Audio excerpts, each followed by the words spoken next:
Every once in a while, archaeologists, and sometimes amateur archaeologists, make remarkable and bizarre discoveries. Sometimes the finding is so surprising that they're unable to explain what it is they found, how it came into existence, or ascertain its value. An out-of-place artifact is an artifact of historical, archaeological, or paleontological interest found in an unusual context, which challenges conventional historical chronology by its presence in that context. Such artifacts may appear too advanced for the technology known to have existed at that time, or may suggest human presence at a time before humans are known to have existed. Other examples may suggest contact between different cultures that is hard to account for with conventional historical understanding. We will explore these artifacts and allow you to determine what you think they are, their purpose, and who made them.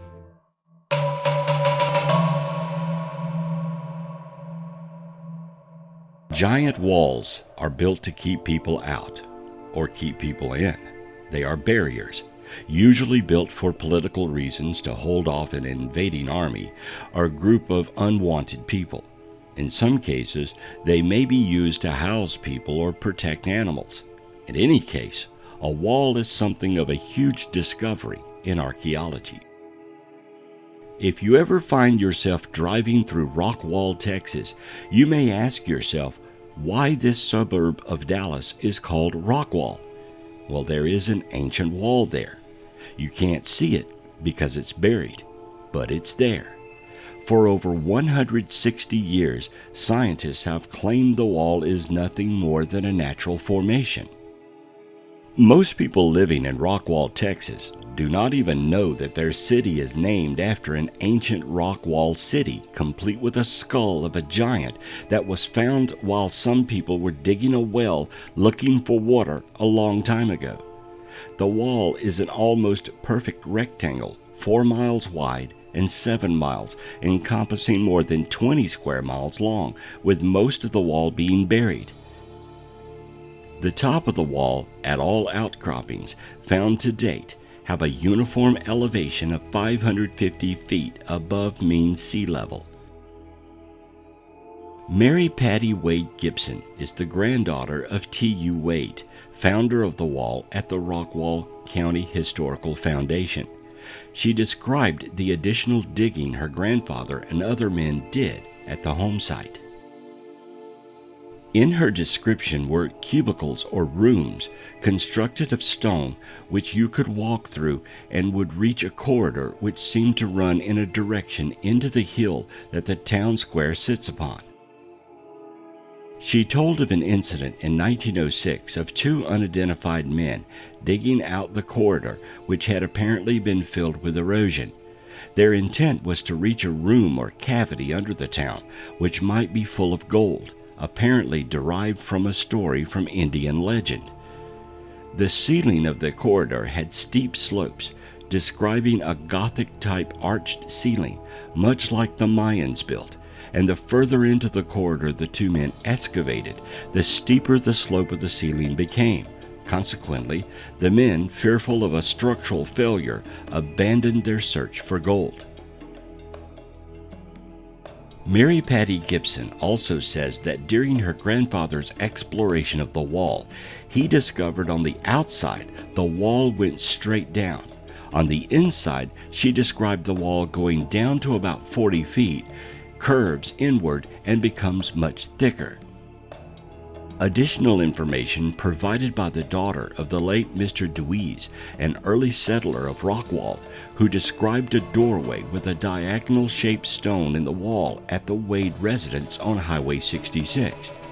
This portion of the wall was open to visitors from 1936 until the late 1940s, and was consequently backfilled because of dangerous structural conditions.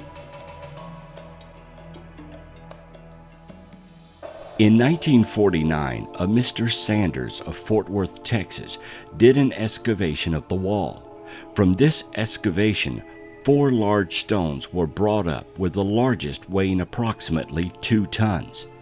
On these stones were found inscriptions with what appear to be pictographs.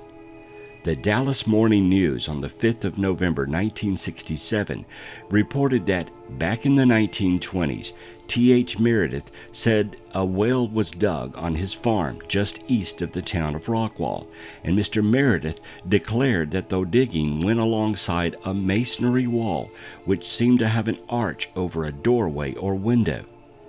Metal rings were found at the site, which was composed of tin, titanium, and iron embedded in the rock. You can see it in this photo just above the pickaxe. Of course, all this material and the skull have been lost, and much of the wall today cannot be seen. It's also unlikely any modern excavations will happen because the town has grown and is now an urban section next to Dallas. But if you drive through Rockwall, Texas, you can think about what mysteries may lie just a few feet below your car.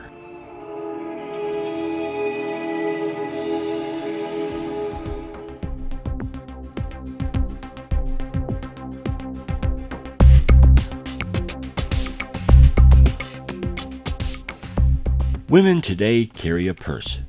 It's part of our modern culture. Men wear backpacks and carry a wallet. We have bags for pretty much everything today. One of the more mysterious symbols that has been found in ancient carvings is an image that looks uncannily like a handbag. The shape appears in depictions made by the Sumerians in Iraq, in the ruins of ancient Turkish temples, in decorations of the Moai of New Zealand, and in crafts made by the Olmecs of Central America. Handbags can be seen in the art of various cultures from around the world and throughout time, with the first known instance of a handbag appearing at the end of the Ice Age. What is this mysterious symbol that can be found throughout the ancient world? The handbag image is so called because it looks very similar to the modern-day purse. The objects typically feature a rounded handle-like top and a rectangular bottom, and may include varying degrees of additional details of texture or pattern. The images sometimes appear as standalone objects. Sometimes they are depicted in the hand of a person, a god, or mythical being, in a manner similar to how one would hold a basket.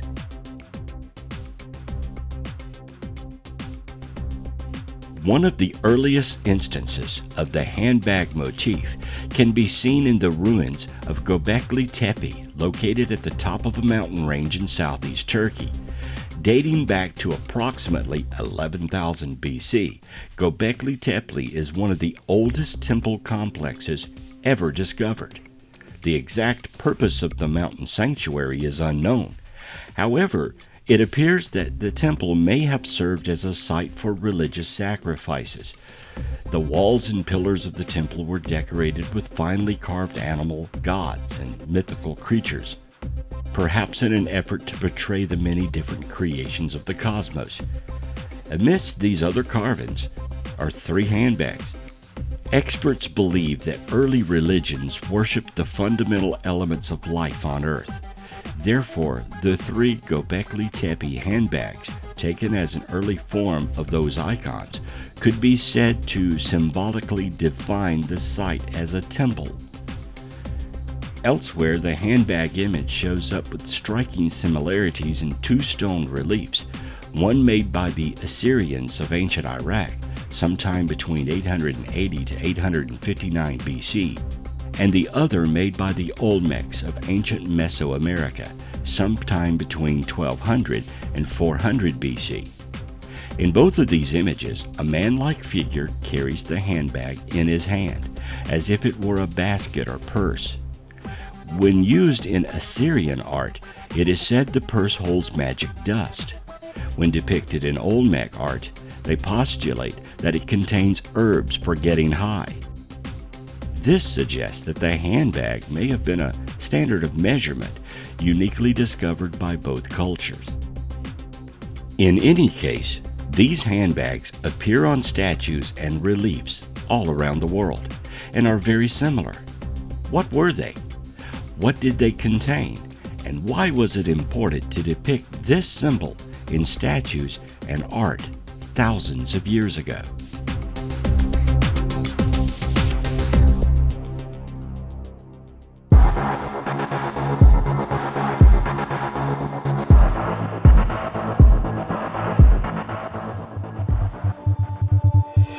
A less ancient discovery, but very important to modern culture, is the famous Shroud of Turin.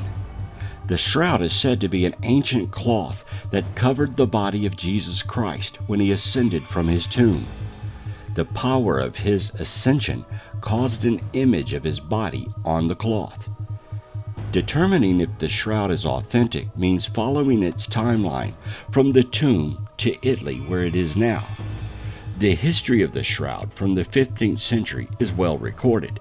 It's the time backward from then to the death of Jesus that is in question. It is said the shroud was taken to Turkey to heal a king, then made its way to Italy. Connecting these dots of where it was is part of history. The other part is how an image came to be on the shroud.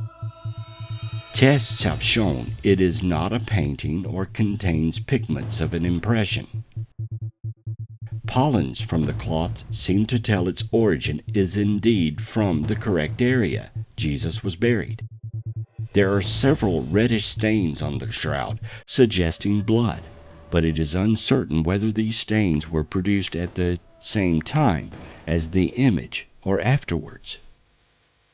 The image on the shroud appears like the negative of a photograph, though photography did not exist in the time of Jesus. The image clearly and accurately depicts the wounds on Christ and blood that flowed from them. Some believe the shroud is a simple forgery, while others point to the blood and other accurate points within the image and the cloth itself dating to the proper age. In 1976, Pete Schumacher, John Jackson, and Eric Jumpner analyzed a photograph of the shroud image using a VP8 image analyzer, which was developed for NASA to create brightness maps of the moon. A brightness map interprets differences of brightness within an image as differences of elevation.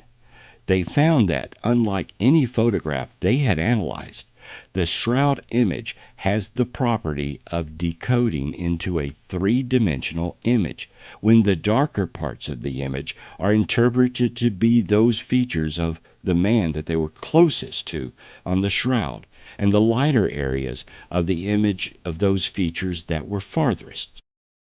The researchers could not replicate the effect when they attempted to transfer similar images using techniques of block print, engravings, a hot statue, and bas relief.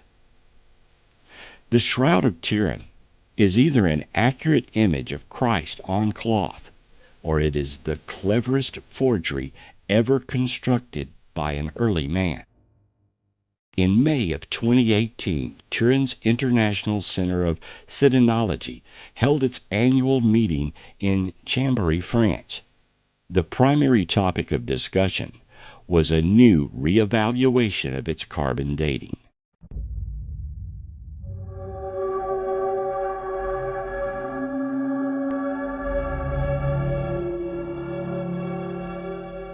Earth is probably the last place you'd look for extraterrestrials, especially with all the new exoplanet discoveries and the endless quest to prove there was life on Mars at least once in the past, something billion years ago. But are we looking too far? Some scientists are less out there and more down to earth, literally, when it comes to finding traces of alien life forms. Not that these hypothetical aliens are actually crawling around our planet. What these scientists argue is that they may have dropped by before humans even existed and left behind technosignatures, such as radios, rockets, or other tech that might have been lying deep underground or floating around in space for eons. Astrophysicist John Wright has elicited more than a few eye rolls with a controversial argument that was recently published in the International Journal of Astrobiology. He believes that technosignatures from an alien species that landed not just on Earth or the Moon, but even Mars before its atmosphere was obliterated, or Venus before it became a swirl of toxic clouds, could have possibly survived somewhere. While Venusian clouds and volcanoes would have long since eroded and liquefied any shred of evidence, he still believes it is possible something could be buried on Earth, Mars, or the Moon if it hadn't long ago become space junk. If a prior technological, perhaps spacefaring species ever arose in the solar system, it might have produced artifacts or other technosignatures that have survived to present day.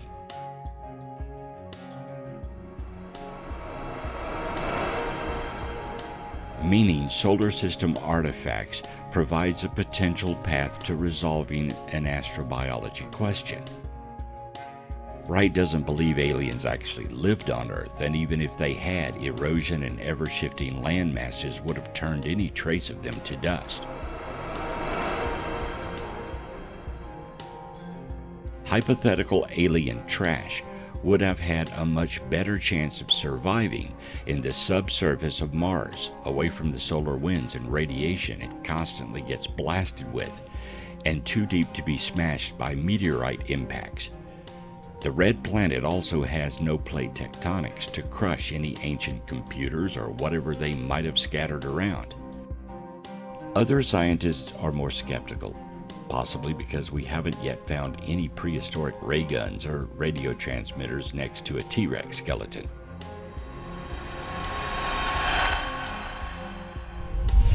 Astronomy professor Ivi Leob believes that there could have been a visit from other civilizations on Earth. The search for extraterrestrial artifacts is more likely to find technosignatures in space, though, however unlikely that still is. The most effective way to zoom in on something unusual would be a sky survey. Whether we'd actually recognize something as alien, even if we saw it, is an entirely different thought to keep both scientists up at night. Supporters of the drive to find extraterrestrial artifacts are already peering deep into space in a bid to discover cities, satellite networks, or gigantic megastructures. Some even think our own solar system could contain probes sent by an advanced civilization, wreckage from old spaceships, or even evidence of ancient settlements on planets like Mars or Venus. Yet other experts slam this headline, grabbing easily sensationalized discipline as entertainment science, and question whether there's any point looking for such tiny needles in the mega haystack of our breathtakingly gigantic universe. Avi Loeb, chair of the Harvard University Astronomy Department, is among the world's most respected astrophysicists. He stunned the scientific community by refusing to rule out the possibility that a strange cigar-shaped object which sped through our solar system may have been alien in origin. Astronomers named the space rock Oumuamua, Hawaiian for scout, and said it was an interstellar visitor which formed in another star system before traveling here through the void of deep space. He did not simply dismiss the idea that it was built by an extraterrestrial civilization and suggested it could have been a light cell craft, calling on his fellow scientists to keep an open mind about its origins. What sort of alien technology are astronomers searching for right now? Well, examples include artificial light, industrial pollution, or reflection of starlight from solar cells on the surface of planets around other stars, megastructures, or fleets of satellites. Space archaeology with our best telescopes might reveal technological equipment floating in space, similar to the 2 Voyager probes that we launched and are now leaving the solar system. But we should keep in mind that the travel time is very long between stars. It would take the Voyagers about 100,000 years to reach the nearest stars to our Sun. The equipment could therefore be defunct if it belongs to a civilization that died by now.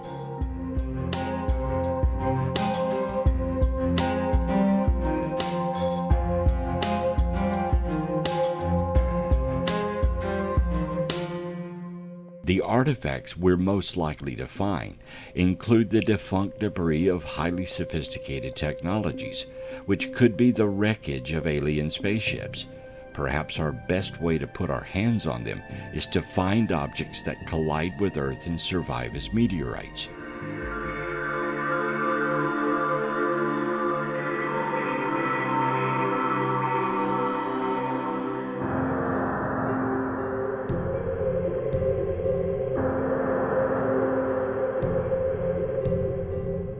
It can be hard to resist the allure of a mysterious object found in a context that doesn't seem to make rational sense, suggesting that it's proof of time travelers, lost civilizations, or alien visitors.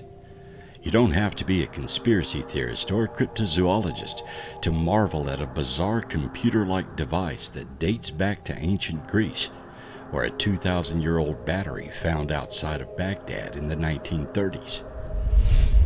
So-called out-of-place artifacts are often said to baffle scientists and conspiracy theorists. They suggest that scientific efforts to identify their origin and purpose willfully ignore potentially controversial explanations outside the mainstream. After all, it's true enough that science is constantly evolving, and we still don't have the answers to many of life's mysteries. But imagine how everyday objects from our own time might be interpreted thousands of years from now if information about how they're used doesn't survive. A lot of artifacts become out of place because their original context might have provided important clues, but the object was moved and that context is lost. When we're so far removed from the original circumstances in which a historical object was created, it's easy to let all sorts of things cloud our conclusions about what those objects represent. How do you explain a sarcophagus lid that appears to show a spaceship, primitive sculptures that look like airplanes, or cave drawings resembling astronauts in spacesuits? Some proponents of the ancient astronaut or ancient alien theories post that intelligent extraterrestrial beings visited Earth thousands of years ago and made contact with humans, potentially influencing their technology. These visitors might have been misinterpreted as gods, the theories muse. The supposed proof of these theories lies in drawings like the petroglyphs of Val Camonese, Italy, which depict figurines with helmets around their heads that could just as easily be ceremonial headdress or have some other more down-to-earth explanation. Ancient astronaut proponents also cite artifacts like a Mesopotamian cylinder seal that sort of looks like a spaceship, since it's just hovering there. Although the first use of linear perspective wasn't seen in art until the 14th century, so the position of objects on a field in an ancient composition doesn't necessarily mean anything significant, or does it?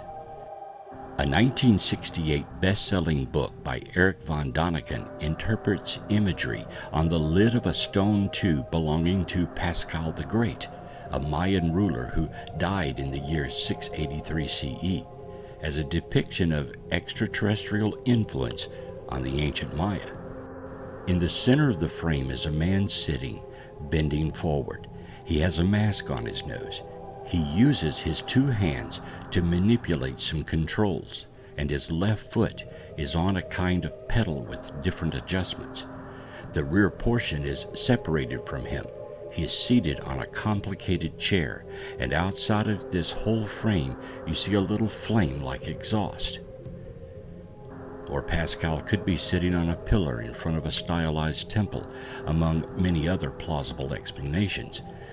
What all of this shows us is the extent of which wishful thinking can alter our interpretations. It's obvious how the helicopter hieroglyphs found in Abydos, Egypt, got their name. Those images really do look like modern aircraft. Then there's the Sakura bird, a sculpture made of sycamore wood discovered during the 1898 excavation of a tomb in Egypt, which dates back to about 200 BC. Some people have suggested that it might be evidence that ancient Egyptians developed the first aircraft many thousands of years ago, possibly with the help of aliens. The Quimbaya artifacts, a collection of tiny golden figurines found in Colombia and dated to around 1000 CE, look a lot like flying objects. When it comes to investigating out-of-place artifacts, the best tool might be Occam's razor, the principle that the simplest explanation is most likely to be correct. The simple explanation for all these objects is that we've taken a lot of inspiration from our airplanes, helicopters, spaceships, and drones from nature, and abstracted birds look a lot like planes. Archaeologists say the Quimbaya artifacts are just highly stylized birds, insects, and amphibians. The function of the Sakura bird is unknown because very little documentation of the period survives, but no credible evidence of Egyptian aircraft has ever been found.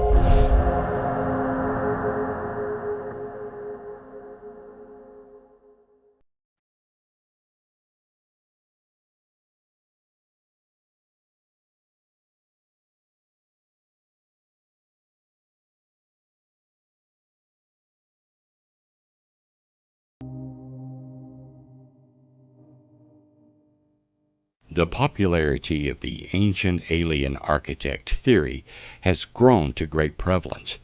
This popularity must be mostly attributed to the televised phenomenon of shows such as History Channel's Ancient Aliens. Some sources of information on the topic are found on websites such as theancientalien.com, and archaeology books like Graham Hancock's Fingerprints of the Gods and Andrew Collins' Göbekli Tepe, Genesis of the Gods. No matter the popularity of the theory, it is indeed extraordinary. The belief in the ancient alien architect theory defies all bounds of modern scientific knowledge, rejecting traditional accepted requirements for a legitimate scientific theory sometimes. There is no physical or historical proof that provides a definitive evidence to support the theory, and yet it holds. No matter your personal opinion on the theory, it is undeniably rampant, controversial, and extraordinary, and it may very well be true. For those who hold stock in the ancient alien architect theory, explanations abound. For example, at the time at which so many of the ancient monuments in question were built, our perception of the necessary technology was not invented. This begs the question as to how our ancestors managed such a feat. Additionally, many of the monuments, Egyptian pyramids, Easter Island heads, etc., have curiously precise alignments with the stars and patterns of the sun. Without telescopes or geometric equipment, this type of precision seems highly unlikely for humans to muster on their own.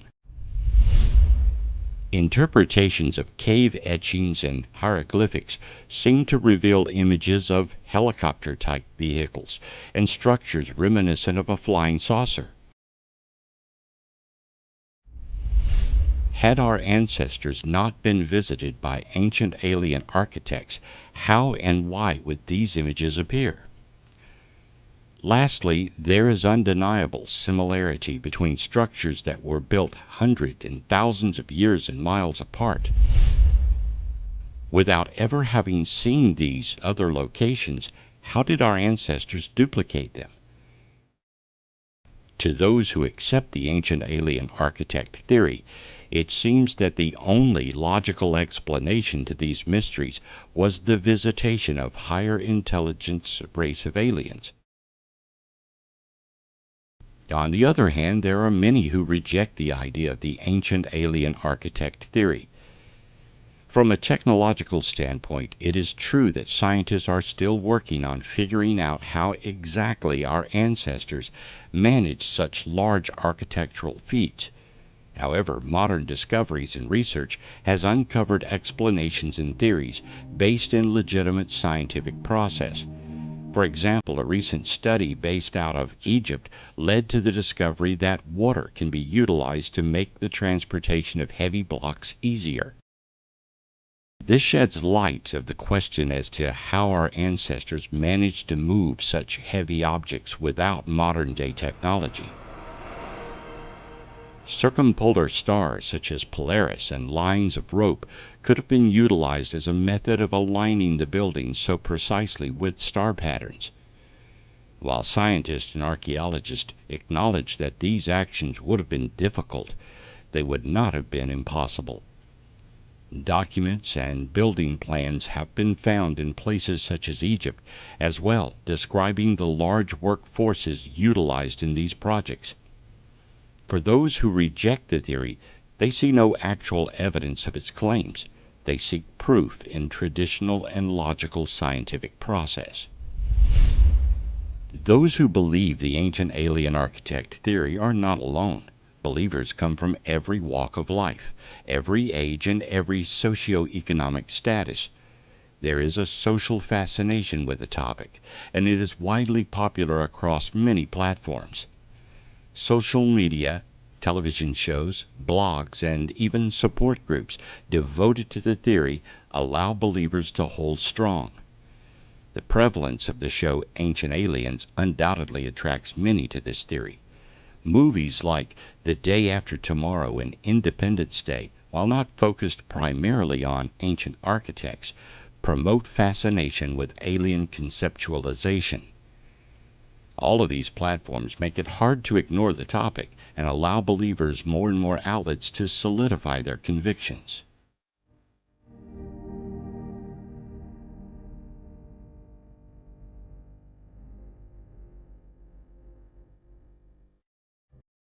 When considering the psychological explanations that may account for belief in such a theory, a few come to mind. Ad ignorantum refers to the idea that something must be true if it's not proven false. This is key in the mind of a believer. Instead of saying, "Let me show you proof," they instead say, "Show me proof this isn't true." Hasty generalization is key as well.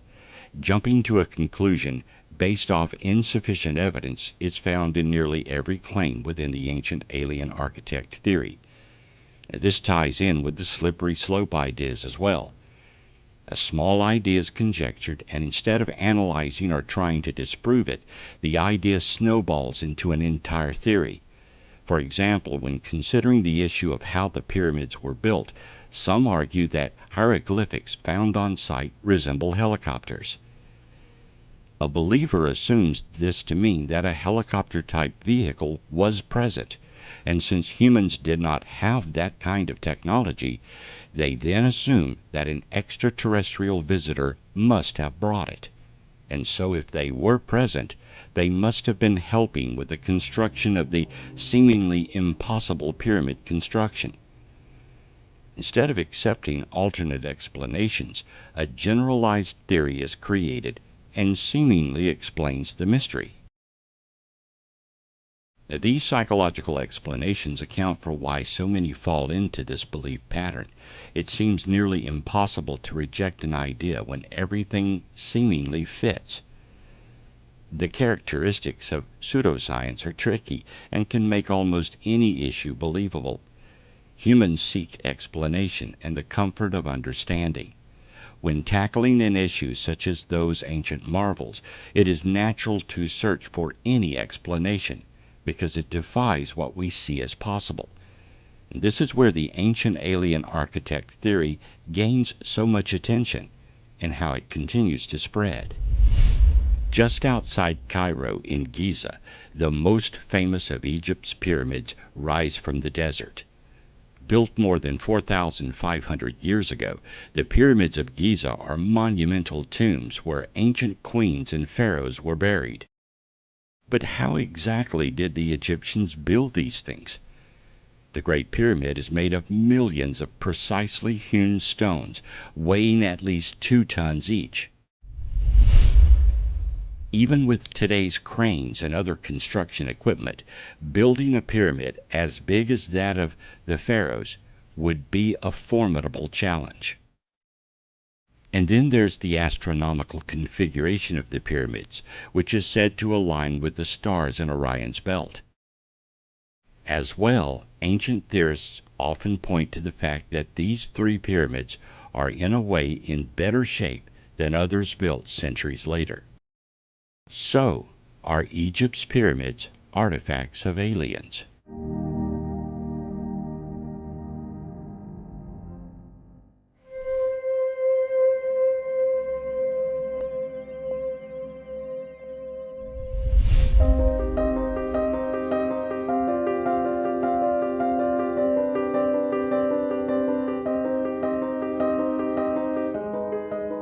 The stone doors in Hampi are an impressive pair of monolithic doors that were a part of one of the entrances of the royal enclosure in Hampi. The stone doors are one of the outstanding remnants of the Vijayanagar duration that can be visible around many of the ruins in Hampi. Though the huge doors are no longer connected to any shape and aren't purposeful in any manner, they do not fail to capture the interest of the traffic. The stone doors in Hampi had been a part of the royal enclosure. The enclosure became a fortified area that changed into the middle of the Vijayanagar Empire. Some speculate these doors were not carved, but rather poured and molded into shape. What technology was used to create these stone doors? And why use stone when wood would have been lighter and easier to move?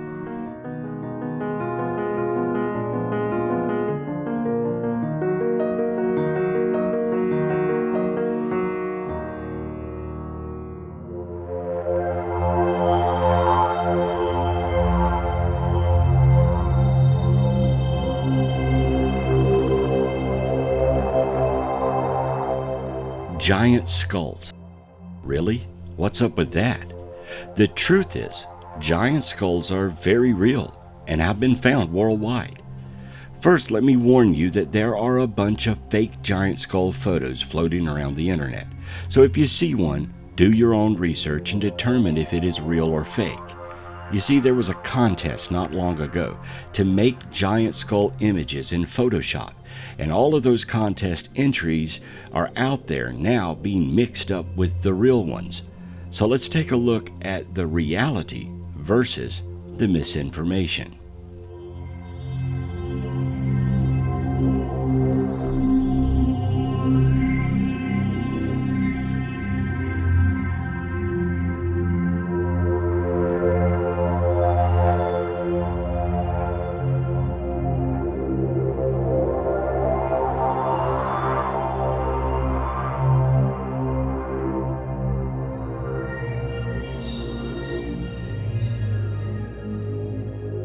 Your first question may be, why is it so hard to find real giant skull photos?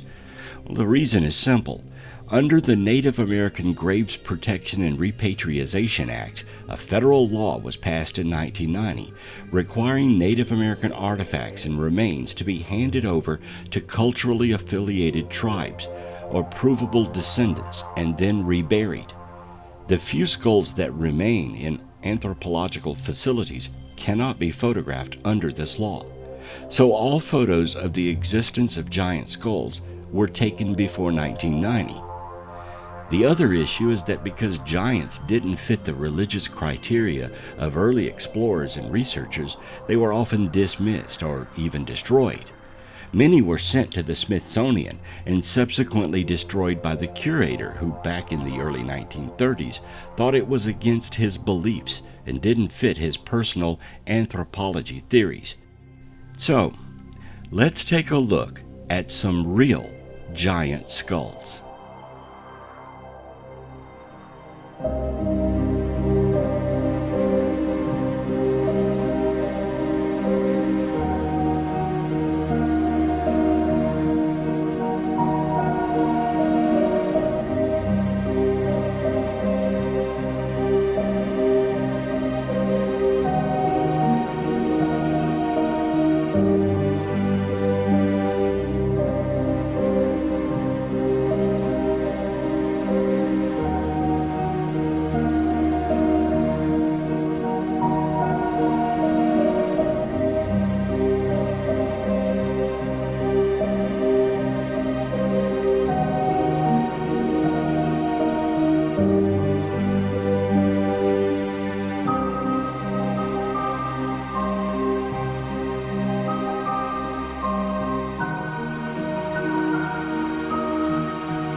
These are not isolated accounts.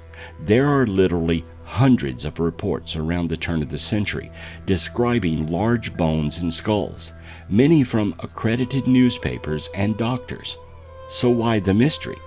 Well, even today, many scientists refuse to look at the evidence because they would have to rewrite the history books and include a giant civilization in North America, which apparently was here long before the Native Americans and existed up to colonization. Skulls and bones found around the world corroborate this.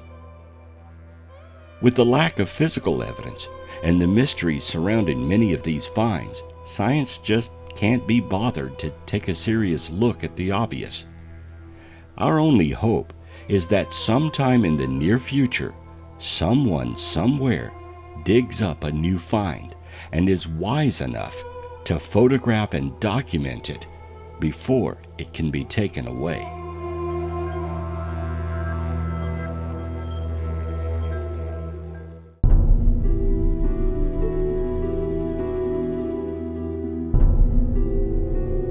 Teotihuacan, meaning the city of the gods, is a sprawling ancient city in Mexico that's best known for its pyramidal temples and astronomical alignments.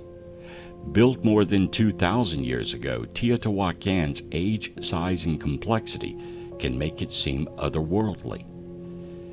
Scientists suspect that over centuries, a mix of cultures, including Maya and Mixtec, built the city that could house more than 100,000 people.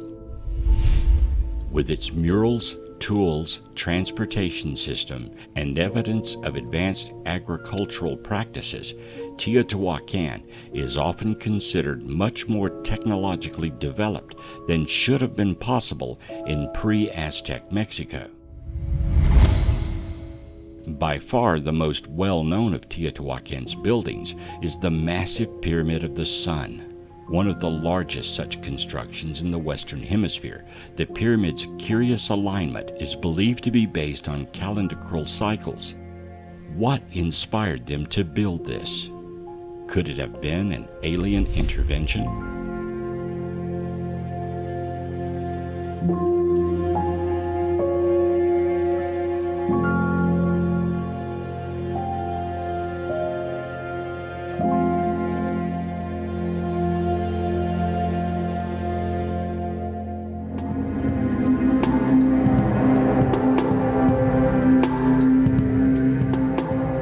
In 1944, as a 10-year-old boy, Newton Anderson was fueling the coal furnace in his parents' home.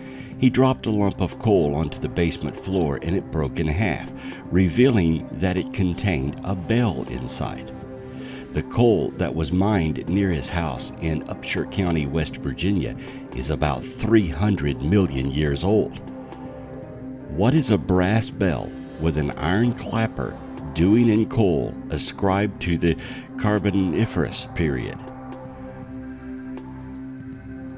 According to Norm Schomburg's book Ammunition, which includes several coal anecdotes, the bell is an antediluvian artifact made before the Genesis flood. The Institute of Creation Research had the bell submitted to the lab at the University of Oklahoma. There, a nuclear activation analysis revealed that the bell contains an unusual mix of metals, different from any known modern alloy production, including copper, zinc, tin, arsenic, iodine, and selenium. There is a winged statue at the top of the bell, which does not resemble any known cultural depiction.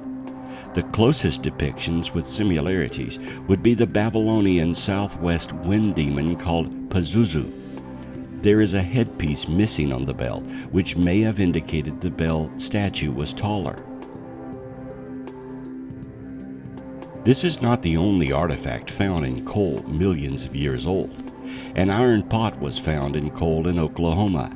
In a notarized statement, Frank Kennard said in 1948 he was working in the municipal electric plant in Thomas, Oklahoma in 1912. He came upon a solid chunk of coal, which was too large to use. He broke it up with a sledgehammer. The iron pot fell from the center, leaving the impression or mold of the pot in a piece of the coal. Jim Stull, an employee of the company, witnessed the breaking of the coal and saw the pot fall out. He traced the source of the coal and found that it came from Wilburton, Oklahoma mines. A handful of other such artifact and coal accounts have been recorded by Ivan T. Sanderson, including an intricate gold chain found in coal. The Morrisonville, Illinois Times on June 11, 1891, published a report that Miss S.W. Culp found a circular-shaped 8-karat gold chain about 10 inches long embedded in a lump of coal after she broke it apart to put it in her scuttle.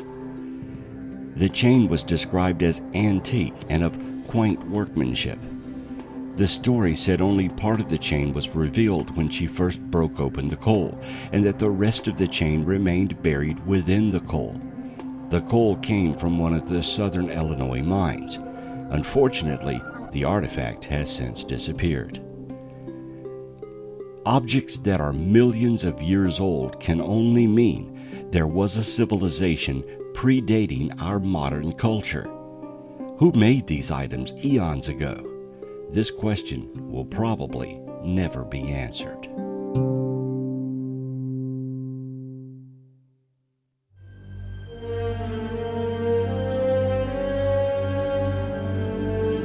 The evolution of technology follows a pretty linear path throughout history, but sometimes we stumble upon artifacts that challenge that perception and throw those perceived timelines for a loop.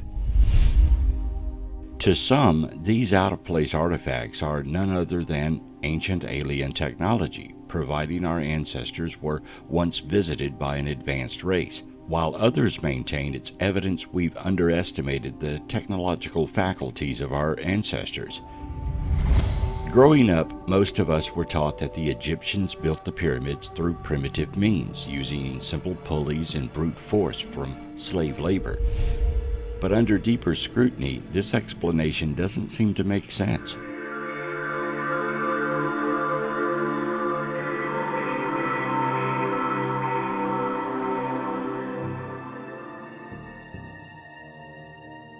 On a cosmic timescale, things don't tend to last very long after their creators or maintainers go away.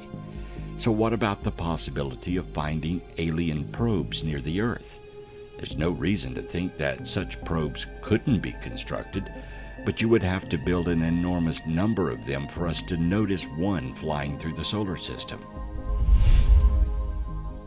There are hundreds of billions of stars in the galaxy, and if there are artifacts moving among those stars, they will spend most of their time in deep space where no one would ever notice them. For one to just happen to be passing through the solar system around now, there would have to be thousands of trillions of them throughout the galaxy. But sure, it's possible to build that many machines. If they are what are called von Neumann machines. Johnny von Neumann was a scientist who discussed the implications of building a machine that could build a copy of itself. If you build one of those in space on an asteroid, the idea goes that it would build a copy of itself, then those copies would build copies. Eventually, they'd run out of asteroids altogether and would have to move on to somewhere else. If they could go between stars, then at each star they would turn all the asteroids into more copies. With a scheme like that, you could eventually have enough that would be everywhere. Despite our best efforts, humanity has so far failed to discover even the most basic form of alien life. Dr. Paul Davies, a professor at Arizona State University, is author of The Eerie Silence, Searching for Ourselves in the Universe. His book grapples with the Fermi paradox, an argument which discusses the contradiction between the high likelihood that aliens live somewhere in the universe with humanity's inability to find them, which is often called the Great Silence. He has previously called for a search of the moon to look for traces of aliens, as well as discussing the possible existence of a shadow biosphere on Earth, populated by undiscovered creatures which behave very different to all other known forms of life on our planet.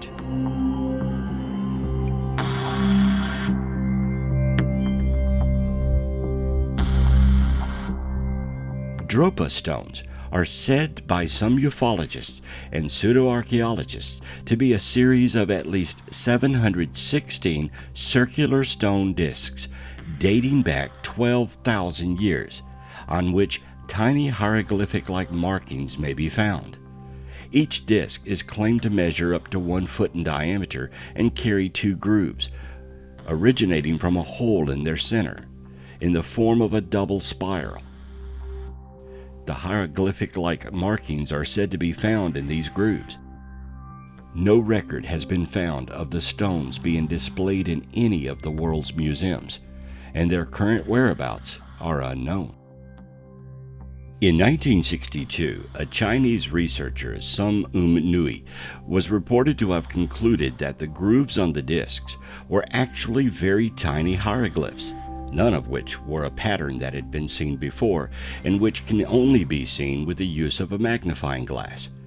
He announced that he had deciphered them into a story that told of a spacecraft that crash-landed in the area of the cave, the Bayan Har Mountains, and that the ship contained the Dropa people, who could not fit in and therefore had to adapt to Earth. Further, his research claims that the Dropa people were hunted down and killed by the local Han Chinese for a period.